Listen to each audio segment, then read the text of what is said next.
On est très heureux de te voir ici présenter tes travaux et ton projet de recherche sur des sujets éminemment complexes et difficiles, mais super intéressants et brûlants. Et donc, tu as réuni un jury, ma foi, fort expert et fort intéressant, que je vais rapidement présenter. Donc, moi, je vais commencer par la salle, ça sera peut-être plus facile. Je vais peut-être pas être complètement, comment on dit ça, poli, mais je vais commencer par Gilles. Donc Gilles, qui est donc directeur de recherche INRAE, donc retraité, donc à l'UMR GEDEC, et donc tu as longtemps travaillé sur le blé et tous ces aspects-là. Donc dans la salle, on a aussi la chance d'avoir Madame Laurence Moreau, donc qui est aussi directrice de recherche à l'INRAE, donc maintenant sur le plateau de Saclay, n'est-ce pas? Ça s'appelle encore le Moulon? Le plateau du Moulon. Le plateau du Moulon, donc l'UMR GQE. Donc, à distance, nous avons Madame le professeur Zulma Vitezika, donc, qui est professeur à l'ENSA de Toulouse en génétique animale, spécialiste de la modélisation statistique, j'imagine avec des modèles mixtes, c'est très compliqué, on va voir ça, dans les interactions avec David. Et puis, Madame Christelle Robert-Granier, donc, qui est directrice de recherche à l'INRA, que vous voyez en tout petit, là, sur la case. Sur les Bonjour. Et donc qui est directrice de recherche à l'UMR GENFIS. Et puis moi-même, donc qui a été désigné donc président par le jury. Donc je suis très honoré de ça et je suis professeur de génétique et d'amélioration des plantes à l'Institut Agro de Montpellier. Voilà. Après toutes ces présentations, donc n'oubliez pas de fermer vos téléphones. Et David, eh bien, écoute, on te laisse nous raconter toutes tes aventures. Merci. Donc bonjour à tous à nouveau. Je vous remercie d'être venu assister à ma soutenance d'HDR, alors où je vais vous parler de sélection génomique pour l'EVA et le palmier à huile. Je remercie tout particulièrement le jury qui a accepté d'évaluer mon travail et mon projet de recherche. Alors, je vais vous parler dans un premier temps du passé, avec mon parcours professionnel. Je donnerai quelques éléments sur le contexte des recherches pour justifier qu'elles ont été conduites. Ensuite, je présenterai... David. Oui, pardon. Oui. Voilà, on ne voyait pas l'écran. Peut-être qu'il va arriver. On ne voit pas tes diapos, en fait. Ah, ok. Là, c'est arrivé? Non. Alors, je ne sais pas comment ça marche. Mais... Il faudrait pouvoir partager, je ne sais pas, ton écran. Ou... On m'a dit que je n'avais rien à faire, mais c'était peut-être exactement ça. Est-ce que Serge est là? Alors, je vais chercher, du coup. Attends, ça y est, ça arrive. On voit c'est bon. Ah bon. Voilà. C'est plein. Oui. Merci beaucoup. Est-ce que vous voyez une diapo avec 1, 2, 3, 4 ou vous voyez la première? On voit, c'est marqué plan et effectivement des ronds avec 1, 2, 3, 4. D'accord, vous avez raté la diapo introductive, mais ce n'est pas très grave. Donc, je continue. J'en étais à dire que je vais présenter quelques éléments de résultats et de conclusions. Et dans un deuxième temps, je vous parlerai du futur avec mon projet de recherche, avec à nouveau quelques éléments de contexte, la présentation du projet dans son ensemble, puis 2 points particuliers. Alors, j'ai eu un diplôme d'ingénieur agronome en 2002 à Toulouse, avec une spécialisation en amélioration des plantes. J'ai ensuite commencé à travailler pour le CIRAD en Martinique sur les ananas, avant de reprendre mes études pour faire un DEA sur la valorisation de la biodiversité tropicale en Guadeloupe. J'ai été recruté par une société privée pour être assistant sélectionneur de concombres. Et en 2006, j'ai été recruté par le CIRAD pour être sélectionneur palmier à huile et j'ai été affecté au Bénin. En 2011, j'ai été affecté à l'UMR Agap à Montpellier où j'ai essentiellement réalisé ma thèse de doctorat sur la sélection génomique appliquée au palmier à huile. En 2015, j'ai demandé à être affecté à l'université Yaoundé 1 où j'ai continué à travailler sur le palmier à huile mais aussi sur l'EVA. Depuis 2020, je suis à nouveau à Montpellier. Je continue de travailler sur palmier à huile et un peu sur EVA. Et je suis en même temps co-responsable de l'équipe génome et sélection des pérennes.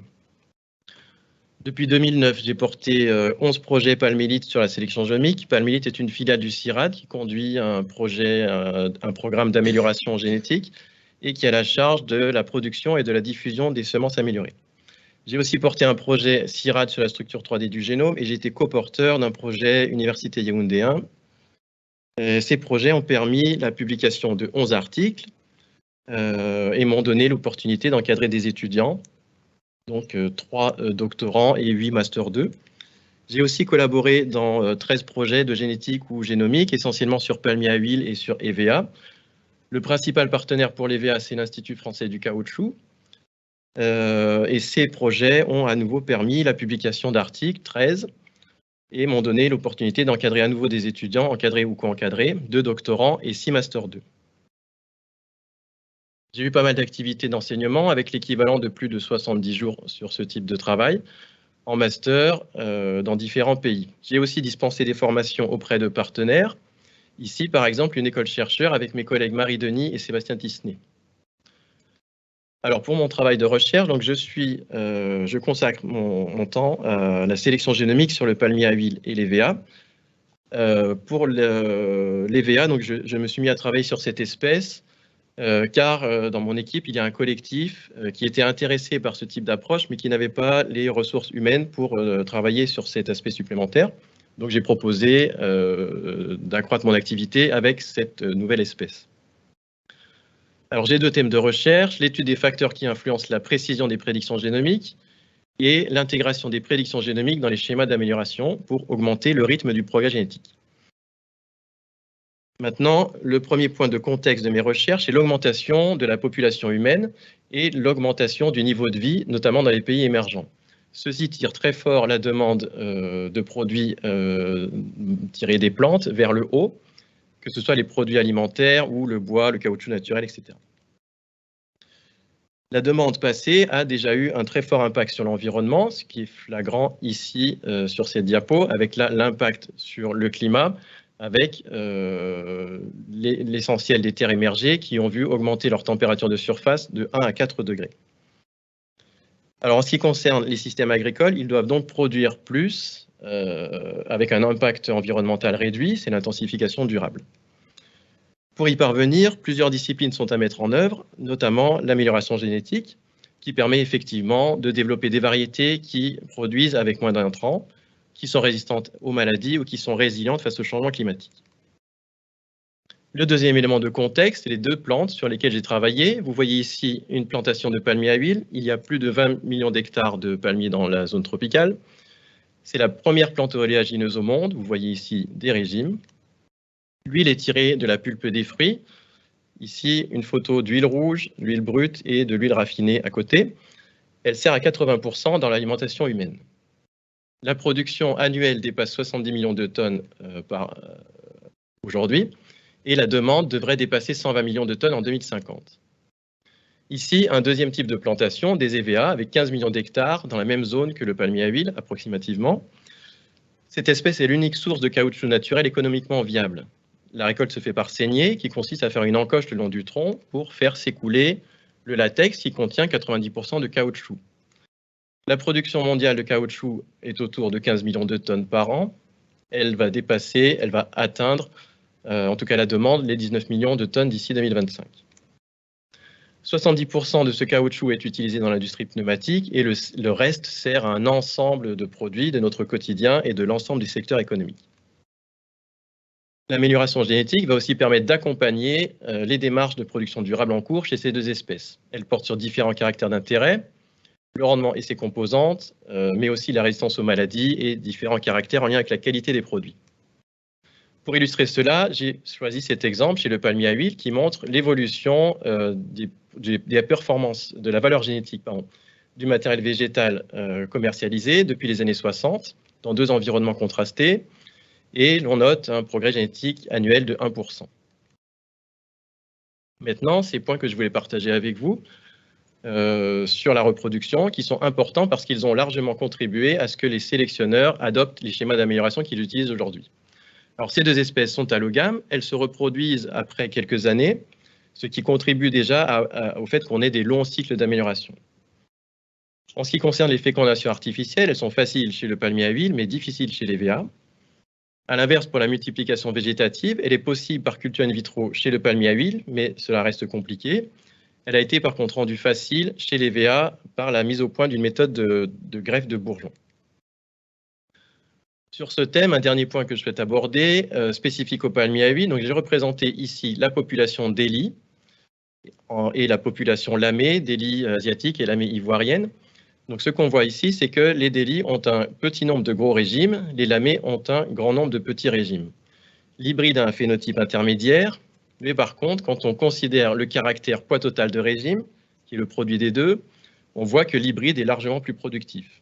Alors, ces résultats obtenus dans les années 50 ont permis de définir les groupes hétérotiques A et B, A avec essentiellement les délits, B un ensemble de populations africaines. Par ailleurs, la vigueur hybride sur la production de régime a abouti au choix de ce schéma d'amélioration récurrent réciproque, avec deux étapes. La première, dans laquelle on choisit sur la valeur propre pour les caractères les plus héritables, environ 150 individus dans la population d'amélioration. Ces individus sont ensuite testés en croisement hybride. Et ces essais hybrides servent essentiellement à estimer les aptitudes générales à la combinaison de ces parents. Ces parents sont finalement sélectionnés sur cette base-là et utilisés pour produire une nouvelle génération, ici, qui sert de point de départ pour un nouveau cycle et de champ semencier. Je signale aussi que dans certains schémas d'amélioration commerciaux, il y a des sorties variétales de type clonal. Alors, on procède à peu près du même type, c'est-à-dire qu'on va sélectionner les individus hybrides sur les caractères les plus héritables et on va ensuite tester les meilleurs dans des essais clonaux. Donc ici, il s'agit d'exploiter la diversité, la variabilité génétique qui existe au sein des croisements hybrides, qui vient du fait que les palmiers à huile sont allogames et avec un long cycle de reproduction, si bien qu'on n'a pas des lignées pures dans les populations parentales. Ici, le schéma actuel d'amélioration de l'EVA.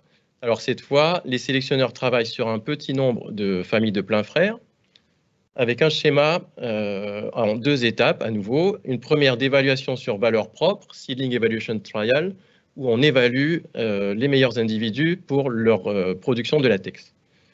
Les meilleurs sont testés en essais clonaux à petite échelle. Il faut 10 ans pour effectuer ces étapes.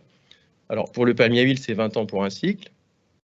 Chez les VA, on a ensuite une étape qui s'appelle évaluation clonale à grande échelle. Donc là, c'est plus une évaluation agronomique qu'une véritable étape de sélection. Alors en résumé, on a deux schémas qui portent sur des caractères quantitatifs avec deux étapes de sélection. Et en ce qui concerne les évaluations phénotypiques, pour mesurer leur effet en termes de progrès génétique annuel, je renvoie à l'équation du sélectionneur qui relie donc ce progrès génétique annuel à différents paramètres que sont l'intensité de sélection, la précision de cette sélection, l'écart type de la population d'amélioration, l'écart type génétique, et enfin l'intervalle de génération. Donc on voit que dans ces deux schémas, nous avons une faible intensité de sélection puisqu'il y a peu d'individus testés au champ. Par contre, une bonne précision de prédiction des valeurs génétiques et un intervalle de génération qui va par contre être important. Alors, dans ce contexte, la sélection génomique semble une méthode particulièrement intéressante puisqu'elle doit permettre potentiellement de réduire l'intervalle de génération dans la mesure où il serait alors possible de se passer d'évaluations phénotypiques à certains cycles. Potentiellement, elle peut aussi permettre d'augmenter l'intensité de sélection puisque cette fois, un candidat à la sélection, c'est simplement un individu qui est génotypé, ce qui est plus simple que le phénotypage. Alors, une des questions qui reste ouverte, c'est la précision que l'on peut obtenir avec les prédictions génomiques. Question ouverte puisqu'elle dépend d'un très grand nombre de paramètres, d'où le grand nombre d'articles sur ce sujet et le fait que l'un de mes thèmes de recherche porte là-dessus. Alors, rappel rapide du principe général de la sélection génomique, ça démarre avec une population dite de calibration, avec des individus génotypés et phénotypés. Cette population sert à identifier un modèle de prédiction, un exemple simple ici, le plus efficace possible. Dans un deuxième temps, ce modèle est appliqué sur une population d'individus candidats à la sélection, génotypés avec les mêmes marqueurs. On obtient alors une prédiction de leur valeur génétique, alors soit la valeur génétique totale si c'est pour une sortie clonale, soit la valeur génétique additive pour une sortie en tant que reproducteur. Alors il y a un grand nombre de méthodes statistiques pour les prédictions génomiques. On les rassemble en deux grandes branches, les méthodes paramétriques avec la plus connue, le GBLUP, mais aussi tout l'alphabet bayésien.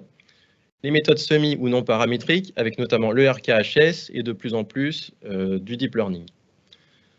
Alors, les différences entre ces méthodes portent tout d'abord sur les hypothèses sous-jacentes à l'architecture génétique des caractères.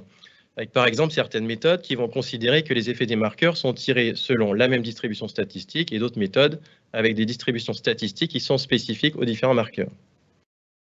Deuxième différence, en termes d'approche de calcul, certaines méthodes vont fournir des estimations des effets aux marqueurs, alors que d'autres fourniront directement les estimations des valeurs génétiques par le biais de matrices d'apparentement génomique.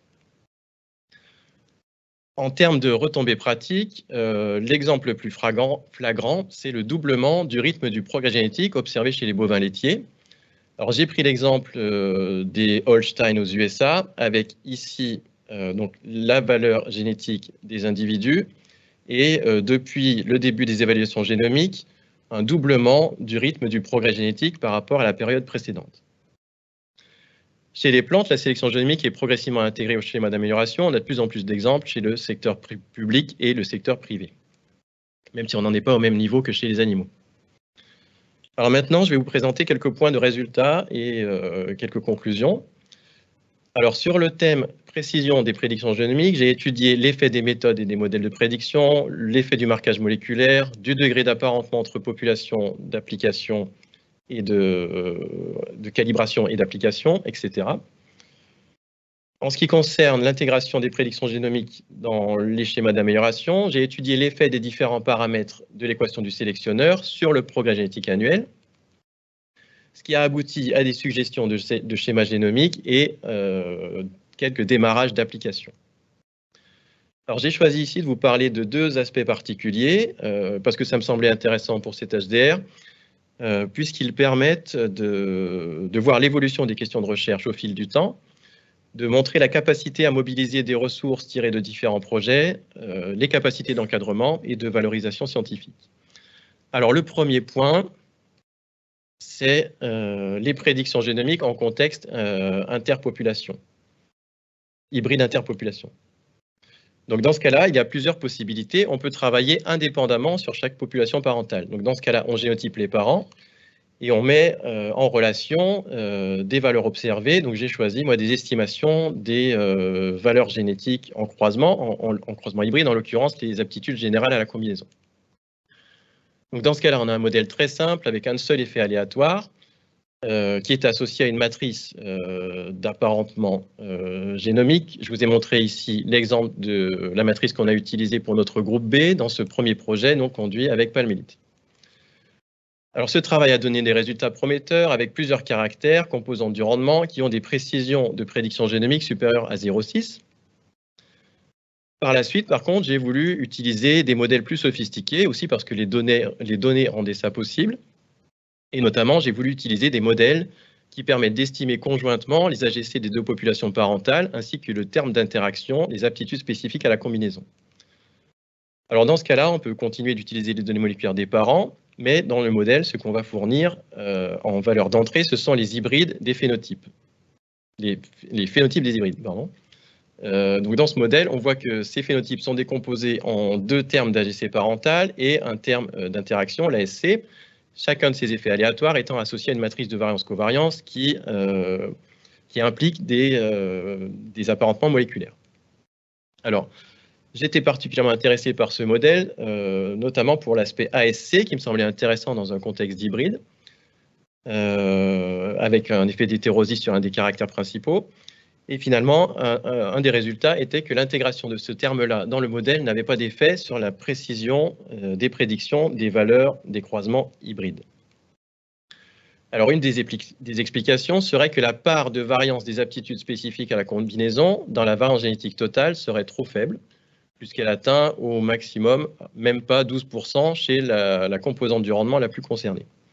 Autre possibilité, la population de calibration serait trop petite pour capter ce type d'effet. Alors, ce type de modèle donne aussi la possibilité d'intégrer des données moléculaires d'individus hybrides, avec l'intérêt qui est cette fois d'augmenter la taille de la population de calibration, qui vient donc de cette hétérozygosie résiduelle chez les croisements hybrides. Alors à ce moment-là, il se pose aussi la question du modèle, doit-on modéliser l'origine parentale des allèles ou pas? Alors pour faire ce travail, j'ai fait appel à un doctorant, Achille Nyouma, un étudiant camerounais qui a fait sa thèse en 3 ans, avec 3 articles publiés, dans le cadre d'un projet Palmélite, avec le soutien d'un projet financé par la Banque mondiale. Alors, il a comparé ces deux modèles, PSAM. Alors, c'est le modèle qui distingue l'origine parentale des allèles. PS, c'est pour population spécifique. Alors, c'est un modèle similaire à celui de tout à l'heure, sauf que ici, les effets aléatoires, dans leur matrice d'apparentement, ils vont inclure l'ensemble des parents A ou B, mais aussi la part héritée des A ou des B que l'on retrouve chez les individus hybrides qui ont été génotypés. Alors, le modèle avec lequel il était comparé, ASGM, est un modèle dans lequel on considère l'ensemble des individus comme une seule et même population, A, B et hybride. Et les conclusions obtenues par ce doctorant étaient alors, que déjà, on augmente effectivement la précision des prédictions génomiques en génotypant des hybrides. Donc ça, c'était une conclusion attendue. Il a évalué cette augmentation à 5% avec le génotypage de seulement 400 hybrides. Et deuxième conclusion, plus étonnante, que le modèle qui ne distingue pas l'origine parentale des allèles était plus précis que PSAM.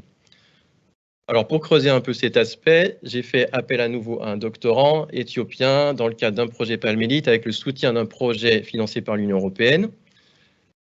Alors la conclusion principale de son travail est que ASGM pourrait être effectivement plus efficace parce que la persistance des phases entre SNP et QTL entre les deux populations serait suffisamment grande. Autre explication possible, PSAM pourrait en réalité être plus efficace, seulement c'est un modèle qui a plus de paramètres à estimer et donc il est possible que nos populations étaient trop petites pour tirer le potentiel maximum de ce modèle.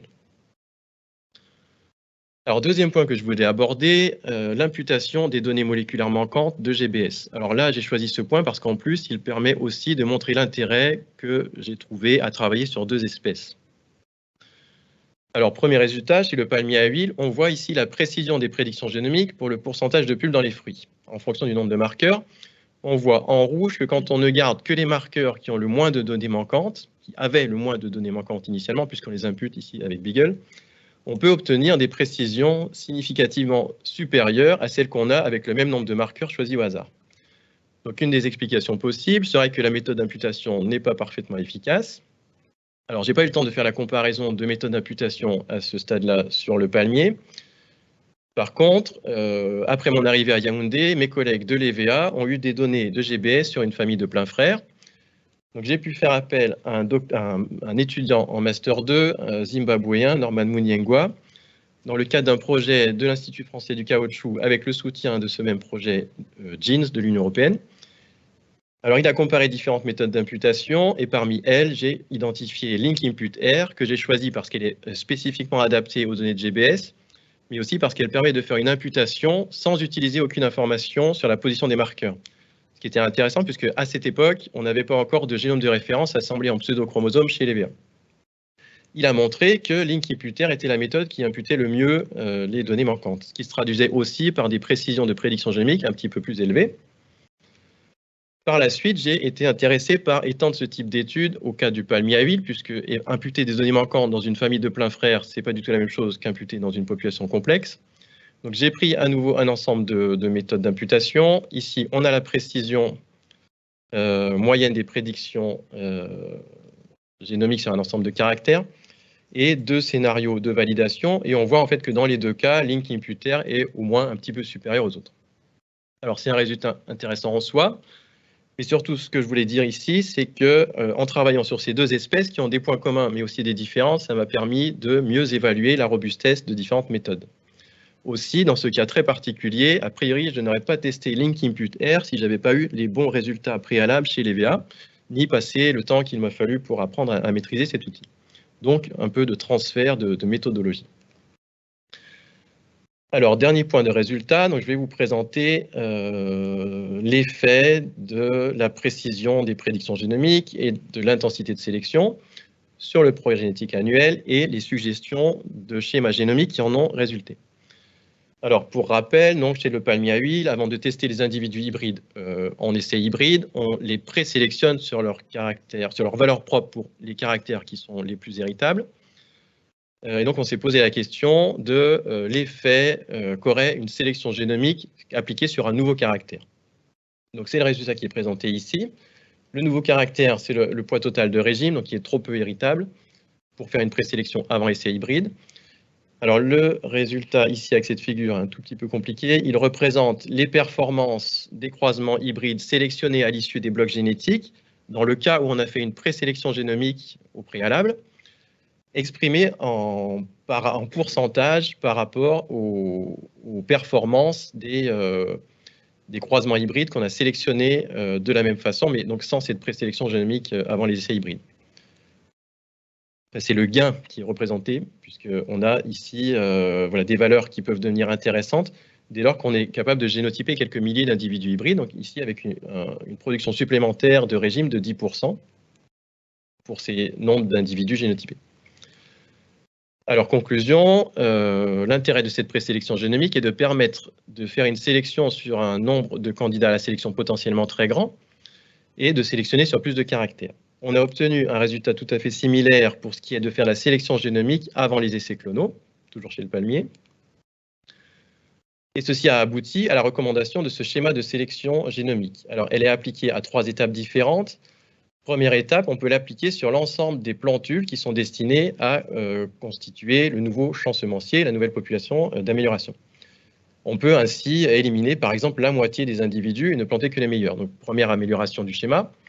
Avec les mêmes prédictions génomiques, on peut aussi identifier les 150 meilleurs que l'on va tester en croisement hybride. Donc ça, c'est l'application directe de ce que j'ai présenté à la diapo précédente. Autre application similaire, faire une sélection génomique sur les individus candidats à une sélection clonale afin d'identifier à nouveau les meilleurs et tester cela en essais clonaux pour la sélection finale. Alors maintenant, je vous ai remis le schéma conventionnel de l'EVA avec le schéma que l'on suggère. On prévoit de se passer de cette étape d'évaluation sur valeur propre pour la production de latex et de mettre directement le matériel végétal en essais clonaux à petite échelle, qui serviront cette fois essentiellement de population pour calibrer un modèle de prédiction génomique que l'on va appliquer sur la même famille de pleins frères que l'on reproduit afin de présélectionner les individus à tester en essais clonaux à petite échelle ici. Alors, à nouveau, on peut à ce moment-là faire une sélection sur un très grand nombre de candidats à la sélection. Alors, ça se fait ici, à cette étape. Et autre intérêt, on a une sélection plus précise puisqu'on a montré ici que sur ce caractère production de latex, la sélection génomique était plus précise que la sélection phénotypique conduite dans les essais traditionnels. Alors ce résultat, ce schéma génomique a été appuyé par ce résultat-là, où on voit le progrès génétique annuel du schéma génomique en pourcentage du progrès génétique annuel du schéma conventionnel, et on voit à nouveau qu'avec quelques milliers d'individus génotypés, donc à ce stade, on obtient un progrès génétique supplémentaire de l'ordre d'ici 10% à partir de 3000 individus génotypés. Alors en conclusion, la sélection génomique avant les essais, qu'ils soient hybrides ou clonaux pour nos deux espèces, augmente le rythme du progrès génétique par la possibilité de sélectionner sur un potentiellement très grand nombre de candidats à la sélection, puisque là, on est uniquement limité par les efforts que l'on peut faire en termes de génotypage. Il permet aussi une sélection sur plus de caractères et ou une sélection plus précise en fonction de l'espèce concernée. Dans tous les cas, par rapport à la méthode actuelle, cela revient à augmenter l'intensité de sélection à l'échelle du cycle. Maintenant, je vais vous présenter mon projet de recherche. Alors, il s'appuie sur un contexte qui est défini par les résultats qui ont été obtenus. Alors, des résultats prometteurs en termes de sélection génomique, puisqu'on a vu qu'elle permettait d'augmenter le progrès génétique annuel, mais aussi on a mis en évidence des limites, avec tout d'abord une précision de prédiction qui peut être faible pour certains caractères, inférieure à 0,2 parfois, et une augmentation modérée du rythme du progrès génétique. Alors, les deux problèmes ne sont pas indépendants, puisque le second dépend aussi d'autres facteurs, comme on l'a vu tout à l'heure. Alors, les objectifs de ce projet de recherche sont de répondre à ces préoccupations. Alors, tout d'abord, l'objectif le plus évident, c'est d'augmenter la précision des prédictions. Alors, pour ce faire, j'aurais besoin de nouvelles données. Alors, ces nouvelles données peuvent être du même type que les données actuelles, mais en plus grosse quantité, pour avoir des populations de calibration qui sont plus grandes. Alors, on peut aussi utiliser des nouveaux types de polymorphismes, tels que des haploblocs ou des variants structuraux. On peut utiliser des informations a priori sur ces polymorphismes qui peuvent être acquises dans des études de détection de QTL ou sur la base d'annotations.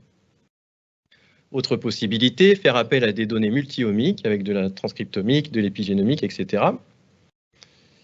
Enfin, utiliser des données spectrales. Donc là, on se place dans un contexte de sélection phénomique dans lequel les longueurs d'onde des spectres jouent des rôles équivalents au SNP dans la sélection génomique.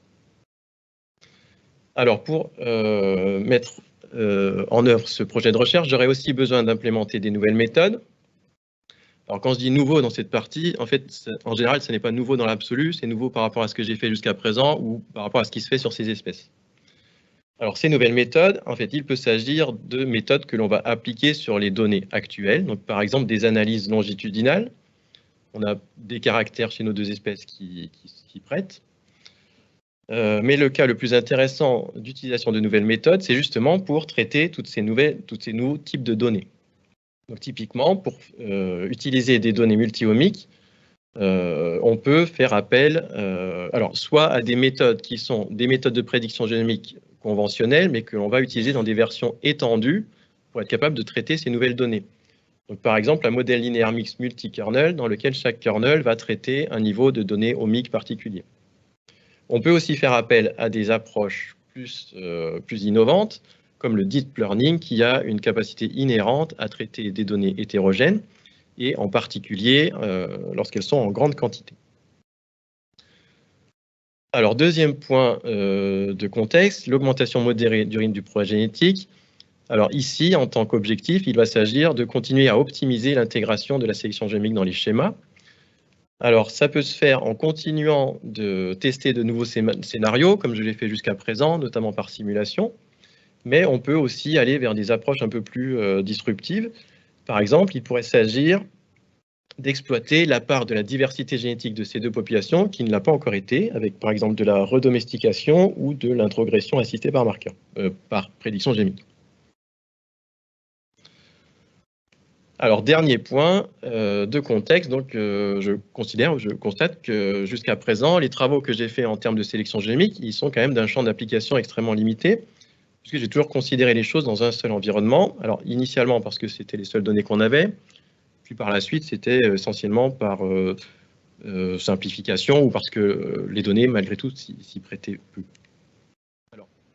Alors, en fait, puisqu'on est dans un contexte de changement climatique, et que les plantes pérennes sont les espèces chez qui on a le plus besoin d'anticiper ce changement climatique de par l'inertie des schémas d'amélioration. Autre raison, un grand nombre de méthodes ont été développées pour intégrer des variables environnementales dans les modèles de prédiction génomique.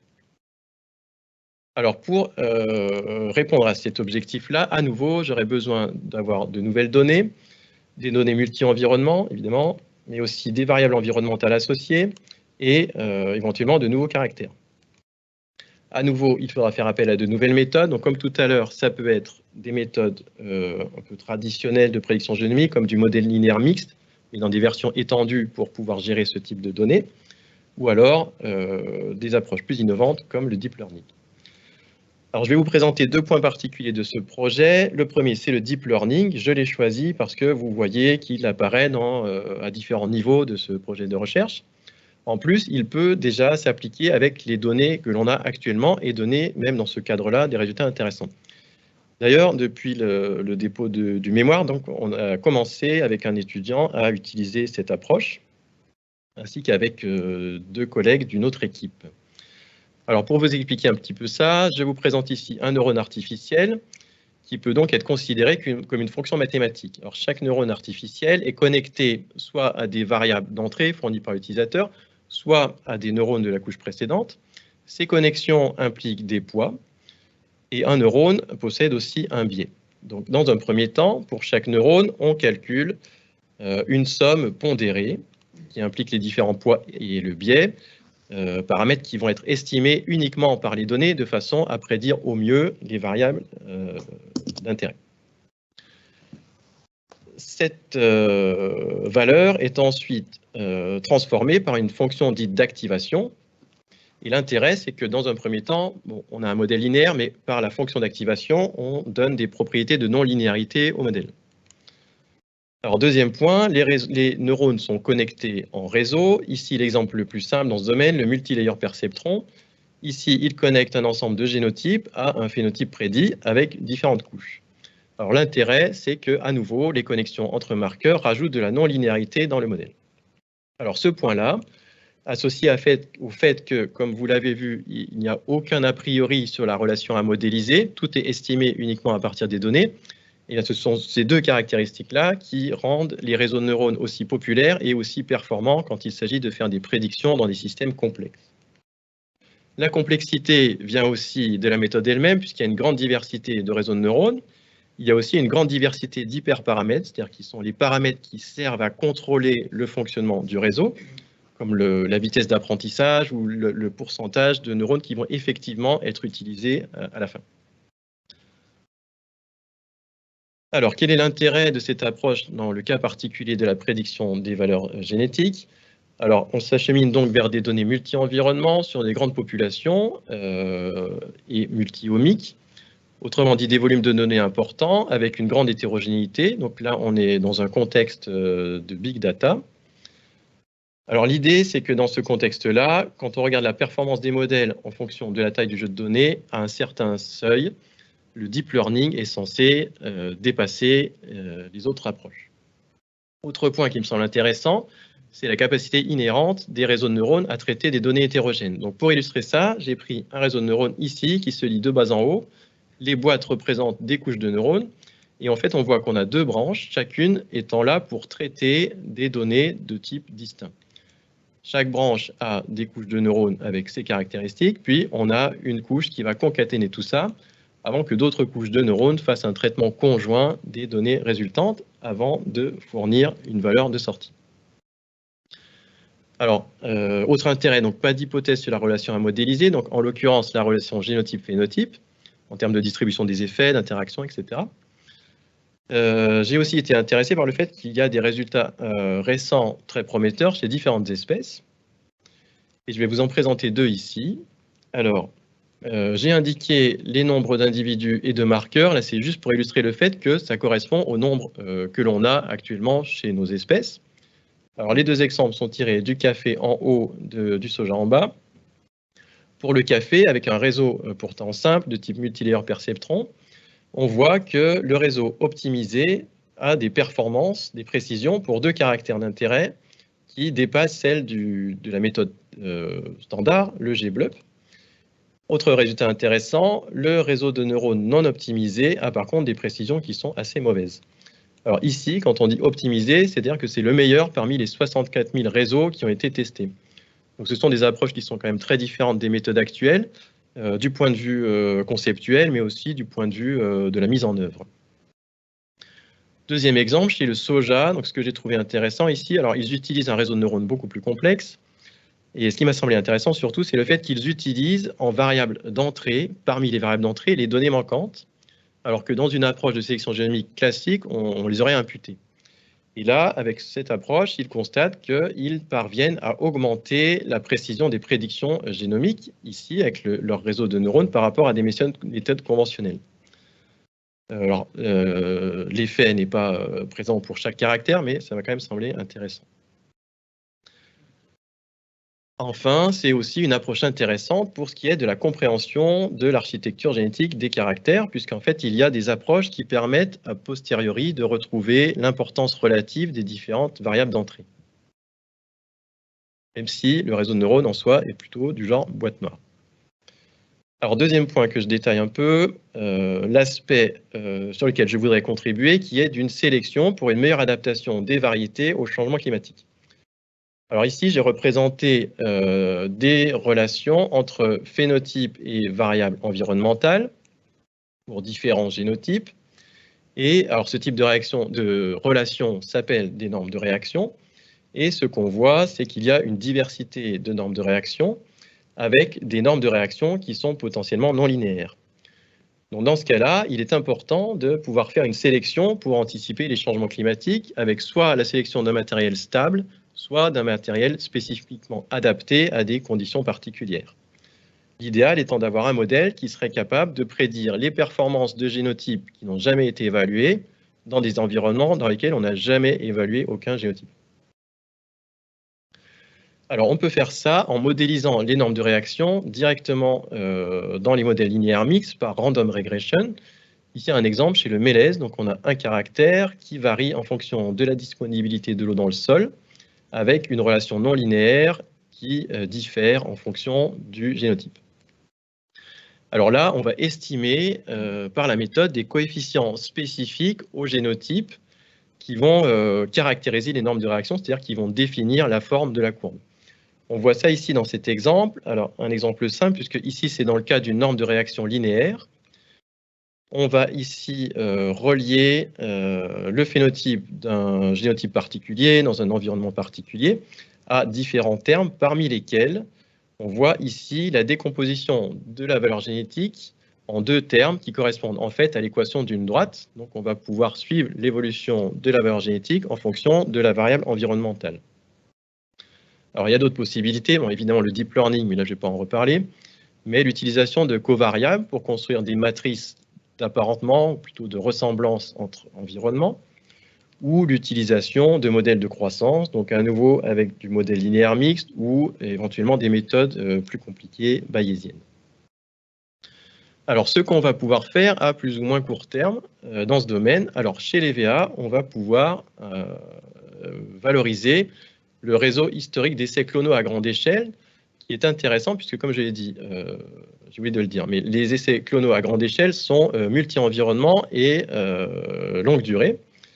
Donc l'intérêt, c'est qu'on a des données collectées depuis quelques décennies sur des clones qui sont encore en général disponibles dans des collections, donc on peut les génotyper. Les évaluations sont multi-environnements, avec au moins un clone témoin commun à tous les essais, et avec des évaluations à l'âge adulte sur l'ensemble des caractères. Donc là, c'est potentiellement quelque chose d'extrêmement intéressant pour l'amélioration génétique de l'EVA. Pour le palmier à huile, on peut utiliser les jeux de données actuels en utilisant les décalages entre années de plantation et en considérant qu'il s'agit de différents environnements. À plus long terme, on pourra valoriser un réseau d'essais génotype environnement installé par Palmilité et ses partenaires avec un ensemble de croisements présents sur 3 sites.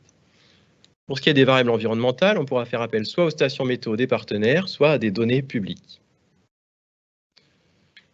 Alors pour finir, pour mener à bien ce projet, je vais devoir monter des projets justement qui vont impliquer des partenaires et des financements. Et il y aura un volet formation. Alors pour ce qui est des partenaires, je vais continuer à travailler avec les partenaires actuels, Palmilite, l'Institut français du caoutchouc, différentes universités, les partenaires de Palmilite que sont certaines sociétés de plantation et d'autres centres de recherche publics ou privés. Mais je souhaite aussi faire appel à de nouveaux partenaires, alors des chercheurs dans d'autres disciplines, qui peut être au CIRAD. Donc, par exemple, j'ai parlé de collègues d'une autre équipe avec qui on a commencé à travailler sur des réseaux de neurones, mais aussi des collègues d'autres instituts comme l'INRAE, l'IRD, avec lesquels j'ai collaboré un petit peu dans certains projets récents. Je souhaite aussi mettre à profit les relations que j'aurais créées avec les anciens étudiants que j'ai pu encadrer.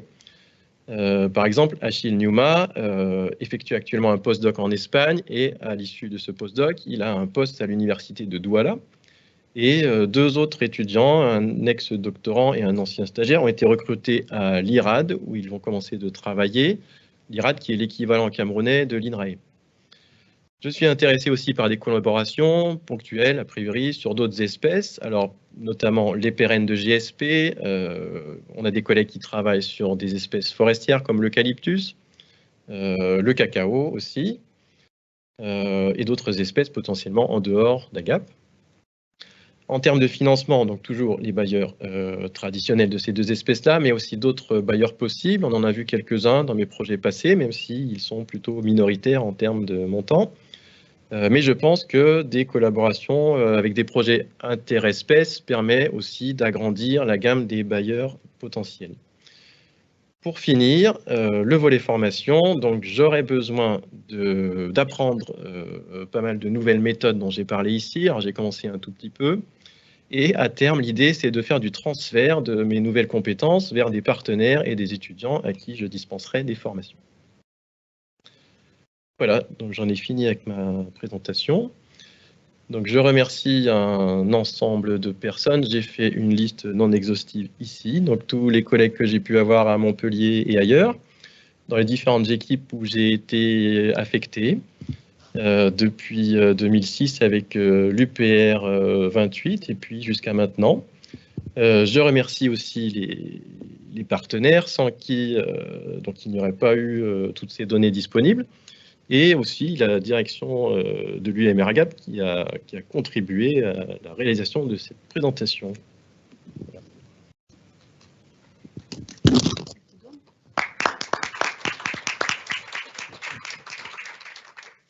Merci beaucoup David pour cet excellent exposé, enfin pour ma part en tout cas, sans anticiper sur les résultats des discussions du jury.